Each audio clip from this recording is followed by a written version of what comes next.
Hello friends, स्वागत है आप सभी लोगों का हमारे चैनल क्विक स्टडी में। मैं कमल बेस्ट। इस वीडियो के माध्यम से दोस्तों आपके यहाँ पर कराऊंगा आर्मी टेक्निकल एनए का फिजिक्स का पार्ट नंबर 28, यानी कि दोस्तों यहाँ पर आपको मिलेगा भौतिक विज्ञान का पार्ट नंबर 28। इससे पहले दोस्तों आपको 27 भागों में महत्वपूर्ण क्वेश्चन कराए जा चुके हैं भौतिक विज्ञान के। यदि आपने दोस्तों पिछले वाले भागों को ना देखा हो तो उनको आप ज़रूर देख लें, ताकि आपके यहाँ तक के क्वेश्चन क्लियर हो जाएँ। यहाँ पर जो क्वेश्चन आपको बताए जाते हैं दोस्तों, कॉन्सेप्टों के आधार पर क्वेश्चन आपको मिलते हैं खास तौर पर, और ये क्वेश्चन आपके बार बार पूछे जाते हैं और लगभग इन्हीं के आधार पर दोस्तों आपको क्वेश्चन मिलते जुलते पूछे जाते हैं। तो आराम से आप लगातार श्रृंखला को क्वेश्चन को देखते रहेंगे और जो भी क्वेश्चन आपको मिलते हैं दोस्तों आप उनको लगातार नोट करते रहें, ताकि आप बाद में इनका रिवीजन कर पाएँ। तो देखिए शुरू करते हैं क्वेश्चनों को। पहला क्वेश्चन दोस्तों आपके यहाँ पर दिखाई देता है, एक 5 एम्पियर की धारा 10 ओम के प्रतिरोध से गुजरती है, तो प्रतिरोध का व्यय ऊर्जा आपको बतानी है, या फिर आप कहें दोस्तों व्यय शक्ति आपको बतानी है। यानी कि a current of 5 ampere passes through a 10 ohm resistor, what power is dissipated by this resistor. दोस्तों यहाँ पर देखिए, यहाँ पर कोई सर्किट है, आई धारा दोस्तों आर प्रतिरोध से गुजरती है और आर का मान यहाँ पर आपको दिया 10 ओम और यहाँ पर आई का मान आपको दिया है 5 एम्पियर। तो यहाँ पर दोस्तों आपको पावर, तो यहाँ पर आपको दोस्तों पावर बतानी है जो कि व्यय हुई है, यानी कि जो आपकी एक प्रकार से दोस्तों पावर का डिपोजिशन हुआ है वो आपको बताना है। तो P बराबर क्या होता है दोस्तों, P बराबर VI होता है, यानी कि पोटेंशियल इंटू करंट होता है। और आप जानते हैं दोस्तों यहाँ पर आपको V तो दिया नहीं है, यहाँ पर आपको R और I दिया है। तो आप क्या करेंगे, ओम का लॉ लगाएंगे, V बराबर IR, और V के स्थान पर दोस्तों आप IR को रखेंगे, तो P बराबर क्या हो जाएगा, I²R हो जाएगा। आप इन दोनों फॉर्मूलों को याद रखेंगे दोस्तों, जो भी आपका सूटेबल होगा उसके आधार पर आप अप्लाई करेंगे। तो यहाँ पर देखिए दोस्तों, P बराबर I²R आप रखेंगे तो क्या मिलेगा आपको यहाँ पर मिलेगा 5 का स्क्वायर गुणा 10 कर देंगे, यानी कि यहाँ पर आपको मिलेगा 25 इंटू 10, ये दोस्तों आपको देगा 250 वाट। चूँकि दोस्तों आपका पावर है तो पावर की यूनिट आप जानते होंगे वाट होती है, तो यहाँ पर आ जाएगा दोस्तों 250 वाट, ऑप्शन नंबर ए वाला। अगला क्वेश्चन देखिए दोस्तों, किसी बिंदु आवेश का वैद्युत क्षेत्र बदलता है, आपको बताना है the electric field of a point charge varies. दोस्तों यहाँ पर देखिए, जो आपका पॉइंट चार्ज होता है, माना आपने यहाँ पर Q0 ले लिया, यदि आपको इसका वैद्युत क्षेत्र निकालना है, यानी कि इलेक्ट्रिक फील्ड निकालना है दोस्तों, या फिर आप कहें वैद्युत क्षेत्र निकालना है, तो आप कैसे निकालते हैं, आप R दूरी पे, यहाँ पर जो R है क्या है दोस्तों, डिस्टेंस है, दूरी है, कोई चार्ज ले लेते हैं Q। तो यहाँ पर दोस्तों आपका जो इलेक्ट्रिक फील्ड होता है E बराबर होता है वो दोस्तों आपका Q/R² होता है। यहाँ पर R आप मान लेंगे दूरी को। तो यहाँ पर आप क्या देखते हैं दोस्तों, जो E होता है वो Q के प्रोपोर्शनल है, और R के दोस्तों क्या है, इन्वर्स के स्क्वायर के दोस्तों प्रोपोर्शनल है। और यहाँ पर जो आपको K दिखता है दोस्तों, K बराबर होता है आपका 1/4 पाई एप्सिलॉन नॉट भी आप रखते हैं।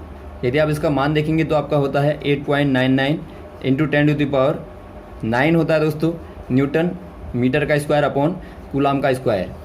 तो यहाँ पर जो आपको पूछा गया है वो आपको यही पूछा गया ऊपर वाला, कि जो आपका E होता है दोस्तों कैसे वेरी करता है, वो आपका लीनियरली वेरी करता है चार्ज के साथ में, और इन्वर्स स्क्वायर के साथ में वेरी करता है दोस्तों डिस्टेंस के साथ में। तो यहाँ पर देखिए आपको ऑप्शन नंबर C वाला दिया है, linearly with charge and inversely with distance square. तो ऑप्शन नंबर आपका हो जाएगा C वाला, यानी कि आप कह देंगे आवेश के साथ में लीनियरली वेरी करता है और दूरी के साथ में दोस्तों स्क्वायर के साथ में वेरी करता है, यानी कि व्युत्क्रम के वर्ग के साथ में वेरी करता है। इन्वर्स स्क्वायर कहने का मतलब है व्युत्क्रम के दोस्तों वर्ग के साथ में वेरी करता है। तो आप हिंदी और अंग्रेजी दोनों में समझ लेंगे। अगला क्वेश्चन देखिए दोस्तों, 3 अलग अलग मानों के प्रतिरोध श्रेणी क्रम में जोड़े गए हैं, तो सही कथन कौन सा वाला होगा। यानी कि आपको पूछा गया है 3 resistors which have different values are connected in series, which of the following is correct. दोस्तों यहाँ पर देखिए आपके पास में 3 प्रतिरोध दिए हैं जो कि दोस्तों श्रेणी क्रम में जोड़े गए हैं, यानी कि R1, R2 और R3 यहाँ पर दिए गए हैं। तो इनके लिए कौन सा वाला स्टेटमेंट सही होगा आपको बताना है। The potential drop across all the resistors is same, यानी कि आपको बताना है जो पोटेंशियल ड्रॉप होगा दोस्तों सारे प्रतिरोधों में क्या समान होगा। और बी वाला आपको दिया है the same current passes through all 3 register, यानी कि जो आपके 3 प्रतिरोध हैं इनसे पास होने वाली जो धारा है क्या उसका मान समान होगा। और आपको तीसरा वाला दिया है the same power is dissipated by all these resistor, यानी कि जो आपकी पावर इनमें दोस्तों शक्ति का व्यय होगा क्या वो समान होगा या फिर कोई नहीं। दोस्तों यहाँ पर देखिए, जब भी आप सीरीज़ की बात करेंगे दोस्तों, जब आप सीरीज़ की बात करते हैं, यानी कि जब आप श्रेणी क्रम की बात करते हैं, तो वहाँ पर क्या होता है दोस्तों, जो धारा का मान होता है यानी कि जो आई का मान होता है दोस्तों, वो क्या होता है, कांस्टेंट होता है। यानी कि यहाँ पर बराबर धारा दोस्तों इनसे पास होगी। यहाँ से आप निकाल लेते हैं V1 बराबर, यदि आप यहाँ पर पोटेंशियल ड्रॉप देखेंगे तो आपका V1 बराबर क्या होता है, IR1 होता है। यहाँ पर आपका V2 बराबर IR2 होता है और यहाँ पर आपका V3 बराबर IR3 होता है। और यहीं से दोस्तों आप निकाल लेते हैं V बराबर V1 plus V2 plus V3 बराबर आपका होता है I, बराबर आपका होता है I R1 plus R2 plus R3। और यहाँ से आप निकाल लेते हैं दोस्तों R बराबर क्या होता है, R1 plus R2 plus R3। तो यहाँ पर कहने का मतलब है दोस्तों, जो धारा का मान होता है वो इनमें समान होगा। तो ऑप्शन नंबर आपका बी वाला सही हो जाएगा। अगला क्वेश्चन देखिए दोस्तों, निम्न में से कौन एक अनुप्रस्थ तरंग नहीं है, यानी कि आपको बताना है विच of the following wave is not a transverse wave. दोस्तों यहाँ पर देखिए जो आपकी ट्रांसवर्स वेव होती है दोस्तों, ट्रांसवर्स वेव जो होती है यानी कि जो अनुप्रस्थ तरंग होती है, उसकी क्या खासियत होती है, ये दोस्तों लगातार अपने पाथ के, यदि आप प्रत्येक पॉइंट पे देखेंगे तो अपने पाथ के दोस्तों कैसे होती है, परपेंडिकुलर होती है, यानी कि दोस्तों राइट एंगल पर होती है या आप कहें लंबवत होती है। तो यहाँ पर आप देखते हैं दोस्तों, यहाँ पर देखिए आपको पहला वाला दिया है a wave travelling on a string, दूसरा आपको दिया है एन इलेक्ट्रोमैग्नेटिक वेव, तीसरा आपको दिया है अ साउंड वेव, चौथा आपको दिया है लाइट इन वैक्यूम। दोस्तों यहाँ पर देखिए जो आपका साउंड वेव होती है, साउंड वेव कैसी होती है दोस्तों, साउंड वेव जो होती है वो एक प्रकार से आपकी लॉन्गिट्यूडनल होती है। लॉन्गिट्यूडनल यानी कि दोस्तों अनुदैर्ध्य तरंग होती है और इसको चलने के लिए दोस्तों, ट्रेवल करने के लिए माध्यम की आवश्यकता होती है, यानी कि मीडियम की आवश्यकता होती है। तो यहाँ पर आप कह देंगे ऑप्शन नंबर सी वाली दोस्तों एक प्रकार से ट्रांसवर्स वेव नहीं है। अगला क्वेश्चन देखिए दोस्तों, प्रकाश में तरंगदैर्ध्य, चाल व आवृत्ति हैं। जब यह प्रकाश किसी कांच के ब्लॉक से निर्वात से आता हुआ गुजरता है तब इसमें से क्या अपरिवर्तित रहता है, यानी कि दोस्तों कौन सा वाला अनचेंज रहता है। यानी कि यहाँ पर आपको पूछा गया है light has wavelength, speed and frequency which among these quantities remain unchanged when light passes through vacuum into a block of glass. दोस्तों यहाँ पर देखिए जब प्रकाश वैक्यूम से लेके किसी ग्लास में पड़ता है दोस्तों, यहाँ पर ग्लास है यानी कि कांच है, इस पर पड़ता है तो आपको बताना है वेवलेंथ और स्पीड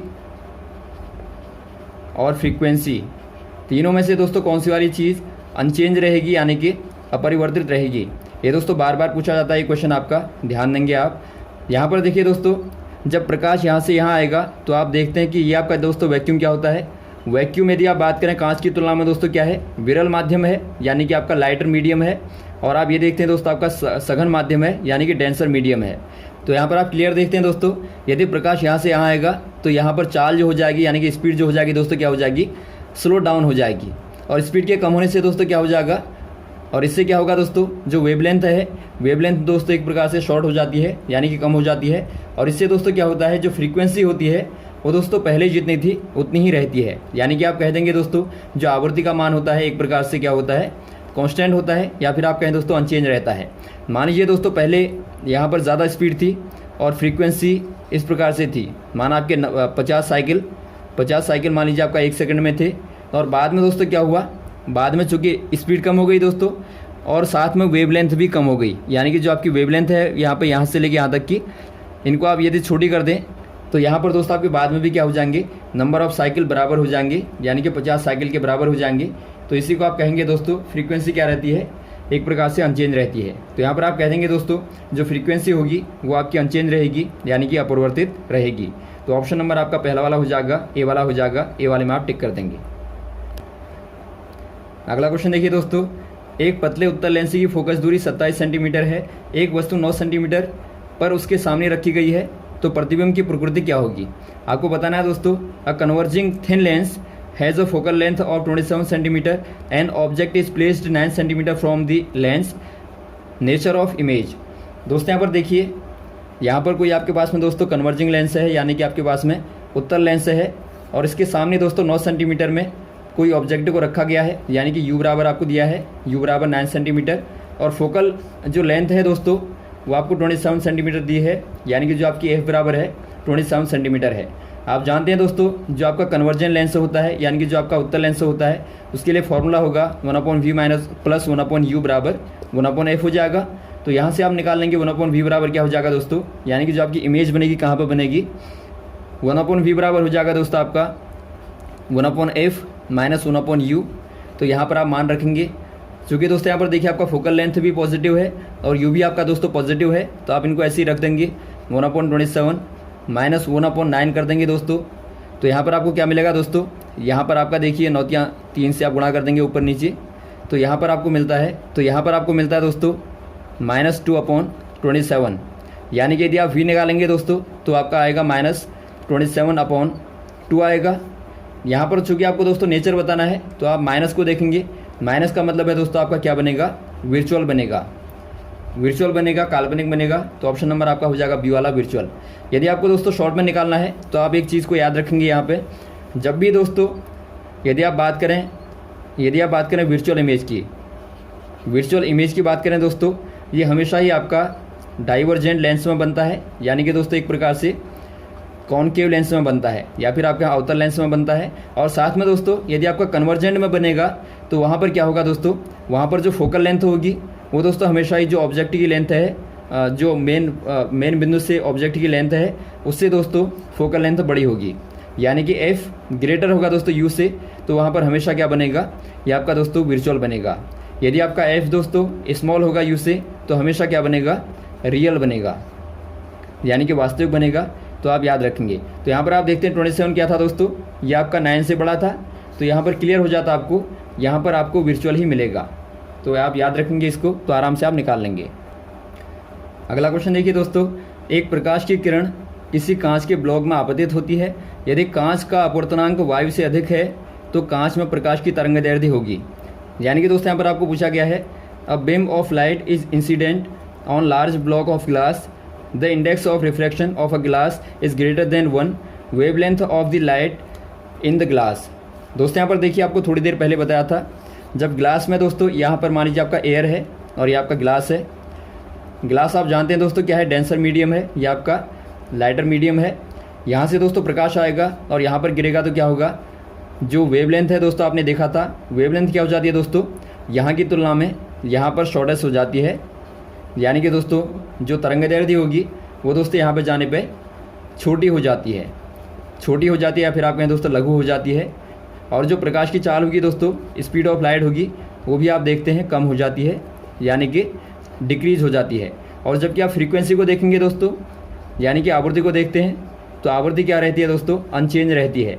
तो आप याद रखेंगे, बार बार आता है इसके आधार पर घुमा फिरा के क्वेश्चन।